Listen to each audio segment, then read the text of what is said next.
Saya tadi bilang bahwa menghadapi arus perubahan, nanti baru kita larikan kepada fatwanya MUI untuk membuat pagar terhadap umat ini. Menghadapi arus perubahan kita itu harus seperti ikan di laut, kata saya tadi. Ikan di laut biar 3 tahun berendam di air asin, nggak ikut jadi asin tuh. Ya, kenapa? Karena dia hidup. Ikan yang hidup 3 tahun berendam di air asin nggak ikut asin. Tapi begitu dia mati, ikan mati mah bagaimana keadaan? Digaremin asin, diasemin asin. Ikan mati. Orang yang jauh dari agama jiwanya mati. Kalau jiwanya mati gampang diasem garemin lingkungan. Dekat sama ustadz mah kalem kayak ustadz. Dekat sama tukang mabok teler aja lagi. Gue sih bagaimana yang nyamper aja gue mah. Gampang diasem garemin lingkungan. Tapi orang yang jiwanya hidup, silakan buka tempat pelacuran di samping rumah saya. Pantang saya ikut. Silakan buka tempat judi di depan rumah saya. Nggak bakalan saya ikut. Silakan buka minuman keras di belakang rumah saya. Nggak bakalan saya ikut. Jiwanya hidup.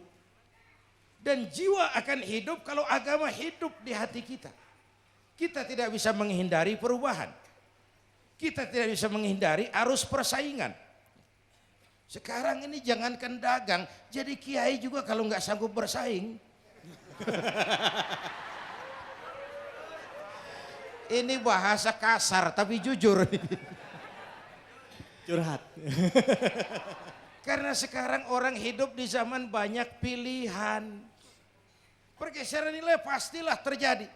Dulu tahun 60-an Betawi nih sebelum listrik masuk desa, asal sore habis maghrib kita jalan masuk kampung berasa banyak Islam tuh.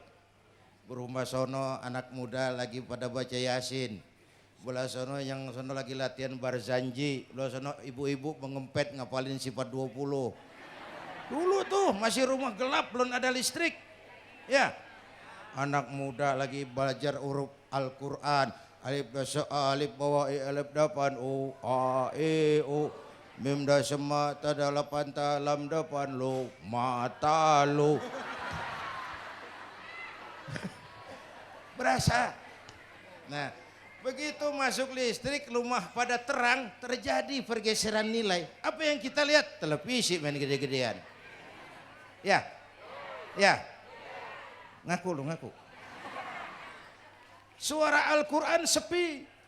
Jangankan yang baca barzanji, yang apal sifat 20, yang baca Quran pun sepi. Ini pergeseran nilai.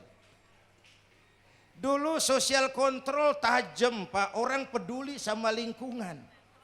Dulu, sekarang lu gue. Ya, ya.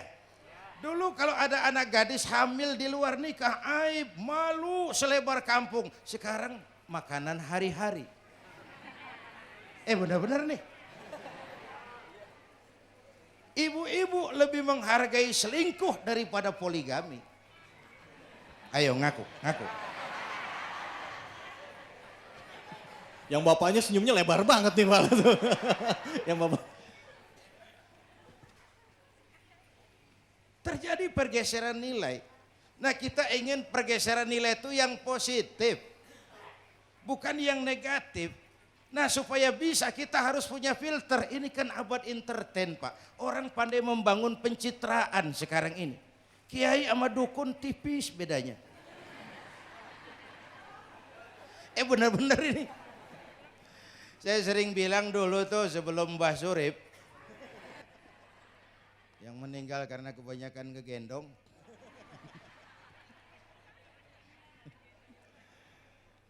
Pan Aribowo bikin lagu. Bercerita tentang madu di tangan kananmu, racun di tangan. Kalau itu situasi yang kita hadapi, transparan Pak, rakyat enak. Kenapa? Alamat jelas, pilihan paten.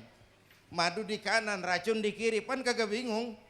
Sekarang mah madu di mana, racun di mana nggak ketahuan nih.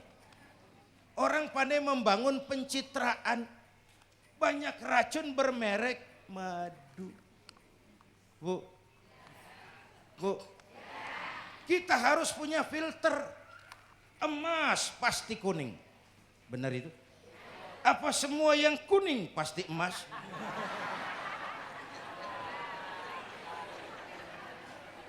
Dah, udah. Harus ada filter. Karena rakyat kita, umat kita ini kan sekarang kayak daun kering, Pak. Gampang dikumpulin, susah diikat. Berisik, gampang dibakar. Cepat heran, gampang kagum. Masyarakat mall. Nih ibu-ibu nih, coba asal ada mall baru, rame-rame aja berangkat. Belah sono buka, rame-rame dia ke sono. Kagak belanja. Numpang heran doang. Ke sono heran, kemari kagum. Ini dimanfaatkan oleh ahli entertain. Pandai membungkus, membangun opini, membangun pencitraan. Maka kita harus punya filter. Menghadapi arus perubahan, harus punya stabilitas temperatur batin. Apa konsepsi dasarnya? Agama, Bu. Kekuasaan kalau jatuh ke tangan orang beriman, aman. Ilmu kalau jatuh ke tangan orang beriman, manfaat. Harta kalau jatuh ke tangan orang beriman, manfaat. Rahmatan lil. Tapi kekuasaan jatuh di tangan orang yang jauh dari iman, Fir'aun. Fir'aun kan dulunya cuman raja, Bang, cuman kelamaan jadi raja, nggak ada yang nandingin, akhirnya lupa daratan, ngaku jadi Tuhan. Ana rabbukumul a'la, aku Tuhanmu yang paling tinggi katanya. Dihadapi oleh Musa, dulu mah adu sihir, sekarang pan adu konsep. Itu cuman beda versi aja. Dulu adu sihir, sekarang adu visi dan misi. Polanya sama, begitu orang tuh dikenal dari visi dan misinya. Akhirnya Fir'aun mengangkat diri jadi Tuhan. Ditenggelamkan di Laut Merah. Begitu udah cengap-cengap napas sampai tenggorokan baru amantu bi Rabbi Musa wa Harun. Aduh, kalau begini saya juga percaya sama Tuhannya Musa. Udah mau mati. Walaikal maut, gemes banget, dikedukin lumpur, dijebulin, mampus loh. Kemarin kemana udah gini hari baru beriman. Kekayaan kalau jatuh di tangan orang yang jauh dari iman, yang muncul korun, lupa diri, lupa daratan, masuk dalam kategori kalla innal insana la yatgha ar-ra'ahus tagna. Maka dalam pada itu kita bersyukur Majelis Ulama memberikan fatwa yang berkenaan dengan perubahan-perubahan yang terjadi di tengah-tengah kita. Supaya kita ini punya pagar, supaya kita punya benteng, ada yang kita pegang. Dan yang memberikan fatwa juga Majelis Ulama, bukan seorang tuh, majelis. Lalu terdiri dari berbagai macam proses pertimbangan. Enggak sembari ngelamun di bawah pohon jambu tuh nyusun fatwa tuh. Saya perlu sampaikan ini sebab orang kan harus hati-hati. Memang ada hadis, barang siapa yang berijtihad, lalu ijtihadnya benar dapat 2 pahala. Kalau ijtihadnya salah dia dapat 1 pahala. Manijtahada, man di sini bukan lil itlaq, bukan siapa saja. Barang siapa lalu siapa saja, nggak beres urusan. Barang siapa yang memenuhi persyaratan untuk berijtihad, lalu dia berijtihad, itu yang kalau salah dapat 2, kalau salah dapat 1, kalau benar dapat 2. Jadi manijtama'a fihi syurutul ijtihad. Bukan man lil itlaq, lalu siapa saja boleh berijtihad. Lalu lahir fatwa yang aneh-aneh.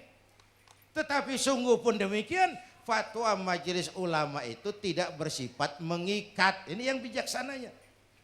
Tuh, dalam Al-Quran Pak, Bu, balik lagi ke ceramah nih. Dalam Al-Quran Allah itu maha bijaksana. Kapan? Coba. Kalau sorga disediakan untuk orang yang tidak punya dosa, sepi sorga. Ya, nih ayo jujur nih, ada nggak yang kagak punya dosa di sini? Nggak ada. Untung Allah bilang apa? Wa amman sakulat mawazinuhu fahuwa fi 'isyatir radiyah.